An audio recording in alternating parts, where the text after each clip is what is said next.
Sir मेरा आपसे सवाल ये है कि जब आप कह रहे हैं कि ज्ञानेश कुमार जो चीफ इलेक्शन कमिश्नर है उन्हें पता है ये कौन कर रहा है, हाँ। और ये पॉलिटिकल फायदा जरूर किसी को हो रहा है, आप कह रहे हैं कांग्रेस के बूथ के ऊपर ही सारे वोट्स डिलीट किए जा रहे हैं, तो वो कौन लोग आपके हिसाब से हैं जिनको ये फायदा पहुंच रहा है, पहला। और दूसरा ये वो आपने एक हफ्ते का समय दिया है, जब आपने एक हफ्ते का समय दिया है तो क्या एक हफ्ते बाद आप इसको आगे कैसे इनिशिएट करेंगे? क्या आप लोग कोर्ट का रास्ता अपनाएंगे या और कोई हायर एजेंसी से इस बात की डिमांड करेंगे? क्योंकि ये ഓർഗനൈസ്ഡ് तरीके से क्राइम दिखाई दे रहा है जो आप ആദ്യമുണ്ടായ വാർത്താ സമ്മേളനം അറ്റമവും വാർത്താ സമ്മേളനം എന്ന് വിശേഷിപ്പിക്കപ്പെട്ട വാർത്താ സമ്മേളനം അത് മഹാദേവ്പുരയിലെ വ്യാജമായ വോട്ടുകൾ കൂട്ടിച്ചേർത്തതിനെ പറ്റി പറഞ്ഞെങ്കിൽ ഇവിടെ വ്യാജമായ വോട്ടുകൾ എങ്ങനെ ഒഴിവാക്കപ്പെടുന്നു എന്നതിനെ പറ്റിയായിരുന്നു രാഹുൽ ഗാന്ധിയുടെ വാർത്താ സമ്മേളനം. ബൽറാം നെടുങ്ങാട് ചേരുന്നു. ബൽറാം, കർണാടകയിലെ അലൻ നിയമസഭാ മണ്ഡലം എടുത്തു വെച്ചുകൊണ്ട് സാമ്പിളായി എടുത്തു വെച്ചുകൊണ്ട് എങ്ങനെയാണ് വോട്ടുകൾ വ്യാജമായി അല്ലെങ്കിൽ ഈ പറയുന്ന ക്രമക്കേടിലൂടെ ഒഴിവാക്കുന്നതെന്ന് തെളിവ് സഹിതം പറയുകയാണ് രാഹുൽ ഗാന്ധി.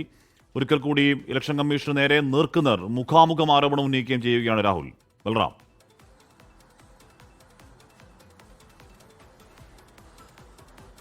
ഹാഷ്മി, ഇന്നത്തെ വാർത്താ സമ്മേളനം അത് താൻ ഉദ്ദേശിച്ച ഹൈഡ്രജൻ ബോംബ് അല്ല എന്ന് വ്യക്തമാക്കിയാണ് വാർത്താ സമ്മേളനം ആരംഭിച്ചത്. എന്നാൽ മുഖ്യ തിരഞ്ഞെടുപ്പ് കമ്മീഷണർ ജ്ഞാനേഷ് കുമാറിനെതിരായ തെളിവുകൾ, ആരോപണങ്ങൾ എന്നിവയാണ് ആലന്ദ് മാതൃകയാക്കി മുന്നോട്ട് വെച്ചുകൊണ്ട് രാഹുൽ ഗാന്ധി ഉന്നയിച്ചിരിക്കുന്നത്. ആലന്ദിൽ കോൺഗ്രസ് മണ്ഡലമാണ്. അത് കോൺഗ്രസിന് ഭൂരിപക്ഷ വോട്ടുകളുള്ള ബൂത്തിൽ കൃത്യമായി തന്നെ ആസൂത്രിതമായി എങ്ങനെ വോട്ടുകൾ നീക്കം ചെയ്യപ്പെട്ടു എന്നതിൻ്റെ തെളിവുകളാണ് സ്ലൈഡ് ഷോകൾ നിരത്തിക്കൊണ്ട് രാഹുൽ വിശദീകരിച്ചത്.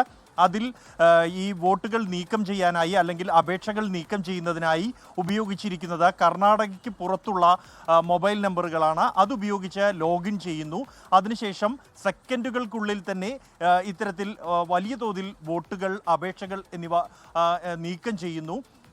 ഒപ്പം തന്നെ ഈ നമ്പറുകൾ എന്നാൽ പിന്നീട് കണ്ടെത്താൻ കഴിയുന്നില്ല, വിളിച്ചാൽ പ്രതികരിക്കുന്നില്ല. ഇതിനുപയോഗിച്ചിരിക്കുന്നത് എല്ലാം തന്നെ രാജ്യത്തിന് ഉള്ളിൽ തന്നെ കർണാടകയ്ക്ക് പുറത്തുള്ള നമ്പറുകൾ, മറ്റ് സംസ്ഥാനങ്ങളിലെ മൊബൈൽ നമ്പറുകൾ ഉപയോഗിച്ചാണ് എന്നാണ് രാഹുൽ ഈ തെളിവുകളിലൂടെ സമർത്ഥിക്കുന്നത്. ഒപ്പം തന്നെ ഇത്തരത്തിൽ വോട്ടുകൾ നീക്കം ചെയ്യപ്പെട്ട ആളുകൾ, അവരെയും ഇവരുടെ വോട്ട് നീക്കം ചെയ്ത ആളുകളെയും രാഹുൽ ഗാന്ധി മാധ്യമങ്ങൾക്ക് മുന്നിൽ എത്തിച്ചു എന്നുള്ളതും ശ്രദ്ധേയമാണ്. അതിൽ സൂര്യകാന്ത് എന്ന വ്യക്തി 14 മിനിറ്റ് കൊണ്ട് 12 പേരുടെ പേരുകൾ നീക്കം ചെയ്തിരുന്നു. എന്നാൽ ആ സൂര്യകാന്ത് മാധ്യമങ്ങൾക്ക് മുന്നിൽ ഇന്ന് വിശദീകരിച്ചത് തനിക്കറിയില്ല ഈ കാര്യങ്ങളെ പറ്റിയെന്നും തൻ്റെ മൊബൈൽ അല്ലെങ്കിൽ താനല്ല അത്തരത്തിൽ നീക്കം ചെയ്തത്, എന്നാൽ തൻ്റെ നമ്പറുകൾ അല്ലെങ്കിൽ തൻ്റെ പേരിലുള്ള മൊബൈൽ നമ്പർ ഉപയോഗിച്ച് അത്തരത്തിൽ വോട്ടുകൾ നീക്കം ചെയ്യുകയായിരുന്നു എന്നാണ് വിശദീകരിച്ചിരിക്കുന്നത്.